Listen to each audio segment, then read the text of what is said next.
Let you know, man, you are really encouraging me, motivating me, inspiring me. God is really using you to help me out, Different bro. individual, right?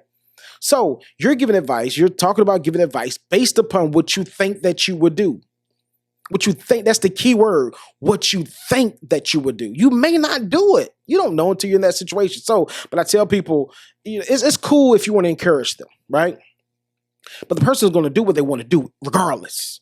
Right. So, but once a person is fed up, no matter what relationship it is, whether it's a marriage, whether it's a relationship that we're about to get engaged, or whether it's just boyfriend and girlfriend, whether we're just dating, right, or whether we just met, whatever red flags or whatever issues that they're going through, when they have had enough, they will pack their stuff and leave. I promise you. Even a person that's getting beat on, right? Even a person that's getting beat on, once they get to the place where they feel as if they can leave, or things, a door opens up or a window opens up and they feel like they have the green light to leave, they're gone, period. Because once a person is fed up, they're going to leave. They're going to find an exit route out. But I want you to keep your relationship healthy. And the reason I want you to keep your relationship healthy, because people, even your closest friends, may not take your advice as if you're coming from a pure place. Because it's crazy, because when things like this go on in your relationship, or things go on like this in your life, there's so many thoughts, especially when you've been cheated on. You're not in the right frame of mind. You're not in the right frame of mind, and your thoughts are all over the place. So your friend gives advice that they feel as if it's pure from the heart, which is great advice that they feel, right? And you take it, or you're listening to it, and you're saying, "Oh, you want the person I'm with. That's why you're telling me to leave." Or you want my life. It's crazy, because it may not be what you think it is, what the person think it is, but you have so much running in your mind that you're trying to process everything that's coming in, and you can't process it fast enough or smart enough or quick enough, right? So that's number one. Keep your relationship healthy. Don't give advice to your friends, especially when they've been cheated on. Just encourage them.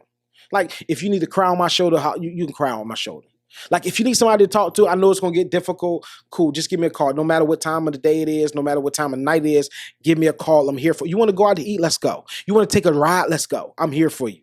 Right? And as a friend, this is a very crucial point in a person's life, because if you look at the statistics, there's so many people that has went through situations like this, have been cheated on, and they didn't have nobody to talk to, and they killed themselves. Like, you don't want your friend to get to that place where they feel as if nobody cares. Right? And this is another thing too. When your friend is going through something, don't be Mr. or Mrs. Fix It. Like, don't just rest in it. Just sit in it. Just listen. I'm here. How can you be a good friend when someone is going through it? Just be there.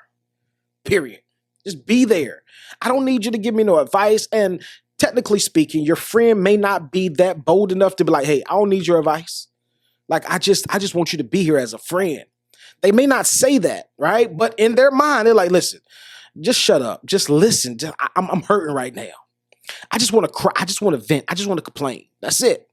I just want to have a pity party for myself. I don't want you to feel sorry for me. I just want to release this real fast." And in most cases, that's all that they want to do. Just listen. Because this is like I said, you may give advice based upon what you think that you might do, and they may not react the same way. Listen, this is the biggest key I can give you out of all the keys I'm gonna give you today. They may not be as strong as you are in that situation. Meaning, you may say as advice, leave. They may not be mentally or financially strong enough to just pack up and leave. You don't like people, even best friends, right? They will let you know, but so much. They may let you know almost everything, but they ain't gonna let you know everything. I promise you. And if you don't believe me, there are some things and some secrets that you have right now that your husband, your wife, your best friends, your mom, your dad, whoever, the closest person to you don't know. There are some secrets that you're going to take to the grave. Let's be honest. So what I'm saying is, don't give advice, right, based upon what you feel. Now, if it's now, let me slow this train down. They may come to you from this angle. I know I heard some of y'all saying now, what if they come to me and be like, hold on, what should I do? I don't know. You just think that thing through. That's your answer. Just think it through. Like, you do what's best for you. Listen, I don't care under no circumstances do you lend advice to leave or to stay. And I'm going to give you great two scenarios that I read about. If you tell them to stay and they die in the situation, like, maybe I'm just a realist. Suppose they stay in the situation and then they find out that the person knows that they cheated and things get heated and they kill them, or they get in a fight, or just accidentally somebody gets shot or stabbed, right? Like we're emotional at this point. I didn't mean for it to get here, but we're emotional, right? And they die.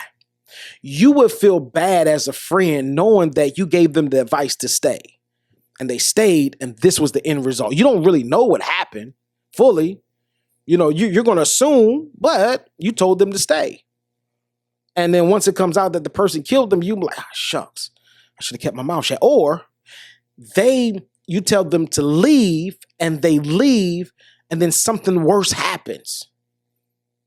You'll feel bad. You will feel bad because you gave poor advice. You gave advice in a moment where advice should not have been given. Now, this is real bars, right? Knowledge tells you what to say, but wisdom tells you when to say it. Let me say that again for the sound bite, because that was a bar. Knowledge tells you what to say, but wisdom tells you when to say it. I need you to begin to not just use knowledge, but I need you to use wisdom as it pertains to your friend, right? Okay, they've been cheated on. I get it. Sympathize with them. Maybe you've been cheated on too. Maybe you can give some of your insight. Big difference, but insight and advice is two different things. You can give your insight. Like, I've been there before. I got over it though. Like, this is what I did. I'm not suggesting that you do it, but this is what I did. Give some insight to what you had to deal with. How did you handle it? Right? Don't give advice from the perspective, oh yeah, I left and you should leave too. No. Because this is this. And somebody told me this years ago. No matter how good or bad the relationship is, when a person breaks up, they will still miss the good moments of that relationship. I don't care how bad a relationship was. You will still, at some point, you may not want to get back with the person, but have you ever met a person that's divorced and you talk to them and you ask them, do you miss being divorced? Do you miss being married? They would say, most people would say this, I do miss being married, but I don't miss being married to one that I was with, right? Because there were some great moments in the marriage. But with the advice part, I strongly suggest, I don't care if they tried to probe you for advice. Don't give it. Don't give it. Don't give it. Just encourage. Just be there. Just talk to them. And I know it's going to be difficult because you want to say, just leave them. But that's toxic. Like, how are you going to tell me to leave my relationship when you really don't know the whole gist or the structure of my relationship? You don't know. Big point. I'm done after this one. Big point. You don't know what that person did for them to do what they did. They're only going, that's why I tell people this, and we got to understand this. There's always three sides to a story. Three sides. One person's side, the other person's side, and the truth.